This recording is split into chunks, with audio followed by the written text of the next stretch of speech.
जहाँ पूरी दुनिया एक पॉइंट के बाद सब कुछ भगवान के ऊपर छोड़ दे रही है, उस पॉइंट पर आप कह रहे हैं कि कोई नहीं, मैं खुद देख लूँगा। That means your Rahu is in the third house. Now what third house represent, वो रिप्रेजेंट करता है आपका करेज। और जहाँ पर करेज की बात आएगी और वहाँ पर राहु बैठ जाए, अब राहु की प्रवृत्ति क्या है, किसी भी चीज़ को बहुत बढ़ा देना।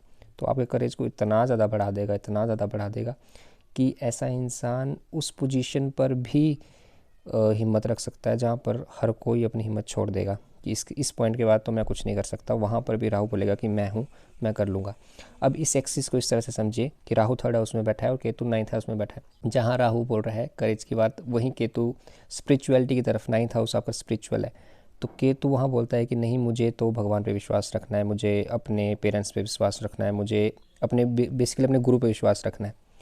तो इस चीज़ को हम जो है, पर्टिकुलर एक्सिस को हम द्रोणाचार्य और एकलव्य की स्टोरी से समझेंगे। अब महाभारत के टाइम पर द्रोणाचार्य जी जो थे वो धनुर्विद्या सिखाया करते थे। गुरु वंशज में होने वाले जितने भी राजकुमार थे उन्हें वो धनुर्विद्या सिखाते थे। तो उसी वंशजों में एक का नाम हुआ करता था अर्जुन।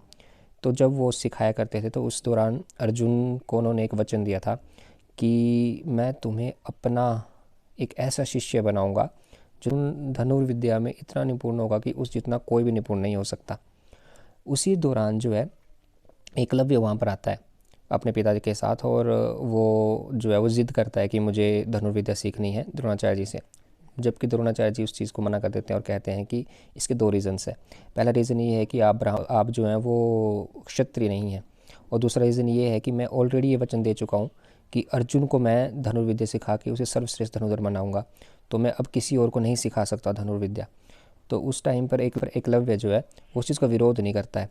अब यहाँ पर आप थर्ड हाउस को समझिए, राहु थर्ड हाउस वाले को, यानी भगवान से यानी गुरु से उसे वो चीज़ नहीं मिली, लेकिन उसने अपना करेज नहीं खोया। उसने बोला कोई बात नहीं, मैं खुद ही कर लूँगा जो भी मुझे करना हुआ है।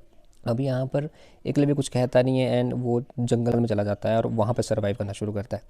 वहाँ पर वो क्या करता है, द्रोणाचार्य को अपना गुरु मानता है, एक मिट्टी की प्रतिमा बनाता है द्रोणाचार्य जी की और उसको वहीं पर रख देता है जंगल में, एंड उसके सामने खुद ही धनुर्विद्या सीखने की कोशिश करता है। अब होता ये है कि जब जब द्रोणाचार्य जी अर्जुन को कोई भी शिक्षा सिखा रहे होते हैं, वो छुप छुप के देख रहा होता है और वो उस चीज़ की नकल करने की कोशिश करता है, और वैसे वैसे करते करते वो इतना बढ़िया धनुर्धर बन जाता है कि आप लोग जानते हैं एकलव्य क्या था। एक किस्सा है इसी स्टोरी के अंदर कि जब द्रोणाचार्य, अर्जुन और जितने राजकुमार थे वो सारे जंगल में शिकार करने के लिए निकलते हैं और उनके साथ एक कुत्ता भी था। तो वो कुत्ता जो है वो भटक जाता है एक पॉइंट के बाद जंगल में, और वो पहुंच जाता है जाके आपका एकलव्य के पास। अब एकलव्य वहाँ प्रैक्टिस कर रहा होता है और वो बहुत भौंक रहा होता है उसको देख देख के। तो एकलव्य क्या करता है, अपना बाण चलाता है और उसके मुंह को बाणों से भर देता है। तो अब वो कुत्ता जो है वो बाणों से भरा हुआ मुंह था, उसको लेकर पहुंच जाता है द्रोणाचार्य के पास। तो वो लोग देखते हैं कि जो बाण चले हुए हैं वो इस तरह चले हैं कि जो कुत्ते की जीव आए उस जीव को भी उसने नुकसान नहीं पहुंचाया और उसके मुंह को भी नुकसान नहीं पहुंचाया। तो द्रोणाचार्य यहाँ पर ये रियलाइज़ करते हैं कि ये किसी सामान्य इंसान का काम है नहीं। तो उन्हें तो पहले ये लगता है कि ना जाने कौन कितना बड़ा विद्वान होगा धनुर्धर में, कितना बड़ा इंसान होगा जिसने ये काम किया होगा। लेकिन जब वो पूछते हैं कि काम किसने किया और एकलव्य सामने आता है तो वो हैरान हो जाते हैं कि इतने छोटे बच्चे ने ये काम किया हुआ है। तो जब वो उससे पूछते हैं कि हे एकलव्य, तुम्हें ये तुम्हारा गुरु कौन है, तो वो मिट्टी की मूर्ति की तरफ, जो प्रतिमा उसने बनाई होती है उस तरफ इशारा करके कहता है कि गुरुदेव आप ही मेरे गुरु और मैंने आपसे सीखा हुआ है। अब इस पॉइंट पे द्रोणाचार्य जी ये फील करते हैं कि उनका वचन खतरे में है, और यहीं पर केतु नाइन्थ हाउस में नेपोटिज्म का जो वर्ड है वो लागू होता है कि किस तरह एक इंसान के पास टैलेंट है लेकिन स्टिल नेपोटिज्म की वजह से उसको वो चीज़ करने को नहीं मिल रही है। तो वो यहाँ पर नेपोटिज्म का सहारा लेते हैं और वो कहते हैं कि हे एकलव्य, अगर तुम मुझे अपना गुरु मानते हो तो तुम्हें अब इसकी गुरु दक्षिणा देनी पड़ेगी। बल्कि उन्होंने उसे कुछ डायरेक्टली सिखाया भी नहीं था, यहाँ पर एकलव्य ने खुद ही सब कुछ सीखा था। लेकिन जिस पॉइंट पर उनके गुरु ने उनसे अंगूठा मांगा, एकलव्य ने बिना कुछ कहे वो अंगूठा ऑन द स्पॉट काट के उन्हें दे दिया।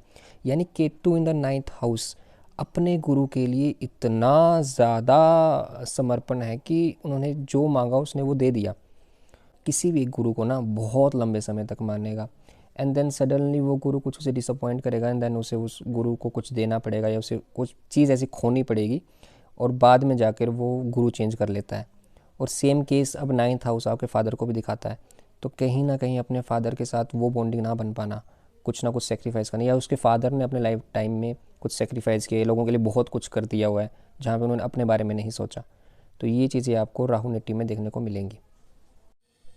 अब राहु थर्ड हाउस में बहुत अच्छे से वर्क करता है क्योंकि वो इंसान को करेज देगा, वो उस पॉइंट पर उसे खड़ने की हिम्मत देगा जहाँ पे कोई नहीं खड़ सकता। लेकिन यहाँ पर केतु नाइन्थ हाउस में वही है ना कि उसे वो चीज़ नहीं चाहिए। केतु ऑलरेडी फुलफिल्ड है, वो बोलता है कि मुझसे जितना है वो ले लो तुम, तो वो सेक्रीफाइस करवा देता है ऐसे इंसान से। यानी राहु थर्ड हाउस वाले के पास स्किल्स हो सकती हैं, उसके अंदर करेज है, वो खुद से सब कुछ सीख लेगा, लेकिन किसी ना किसी पॉइंट पे जाके उसके साथ नेपोटिज्म की वजह से उसे वो रिकग्निशन नहीं मिल पाएगी जो वो डिज़र्व करता है। अदरवाइज़ आपको पता ही है कि एकलव्य जो था वो अर्जुन से कितना बेहतर है, चाहे भले ही वो आगे चलकर अर्जुन उससे ज़्यादा बेहतर बन वो हमें नहीं पता, लेकिन उस पॉइंट पर आज भी अगर हम महाभारत में किसी से भी कोई क्वेश्चन पूछते हैं कि आपको आपके हिसाब से धनुर्धर कौन बेस्ट होगा, तो ज़्यादातर लोगों के पहला नाम एकलव्य ही आएगा, फिर जाके कहीं कर्ण, देन फिर अर्जुन आएगा। तो वो इंसान के दिलों में रहता है ऐसा इंसान, उन्हें पता है कि राहु थर्ड हाउस वाला कोई इंसान है, उसके अंदर स्किल है करेज है करने का, तो वो ऑटोमेटिकली ऐसे इंसान के लिए एक रिस्पेक्ट रहती है लोगों के दिल में कि यार ये इंसान डिज़र्विंग था, लेकिन इसको वो प्लेटफॉर्म नहीं मिल पाया या वो अपॉर्चुनिटी नहीं मिल पाई, या मिली भी तो छीन ली गई इससे। तो ये चीज़ हमेशा राहु थर्ड हाउस नेटिव के साथ रहेगी ही रहेगी। अब इसी चीज़ को ना पेंटिंग से समझते हैं, Rahu third and the Ketu in ninth. अब आप लेफ्ट साइड देखेंगे तो एक केतु नाइन्थ है, यानी गुरु, धर्म और सरेंडर। तो जो गुरु जो कहेंगे वही सत्य है। द्रोणाचार्य जी ने एकलव्य का अंगूठा मांगा, उसने दे दिया। और इस side right side dark Rahu in the third house, यानी एक एक्टिव साइड राहु की, कि खुद ही स्किल, खुद का ही एक्सपेरिमेंट करना, जंगल में जाना, सीख जाना खुद से ही, वो खुद से करने की जो कला है ना, वो राहु देता है in the third house. Placement में राहु थर्ड वाला अच्छा भी कर रहा है, लेकिन केतु नाइन्थ वहीं से कट करवा दे रहा है चीज़ों को। इस पेंटिंग में एकलव्य का एक हिस्सा गुरु के चरणों में था और दूसरा हिस्सा जो था वो जंगल में अकेला तीर चला रहा था। अब एक साइड जो आंख बंद है, एक साइड जो है वो आंख खुली है। Ketu in the ninth house है, ये आंख बंद, मतलब वो विश्वास है, वो परंपरा है, बिना सवाल किए कोई चीज़ को मान जाना। लेकिन ये जलती हुई आंख, वो रिस्क, वो ट्राई करके देखते हैं कि मैं खुद ही वो स्किल अचीव कर लूँगा। बहुत बेसिक सी बात है कि जो स्किल्स और करेज तुम्हें राहु थर्ड हाउस वाला देता है ना, उसे कभी छोटा मत समझना।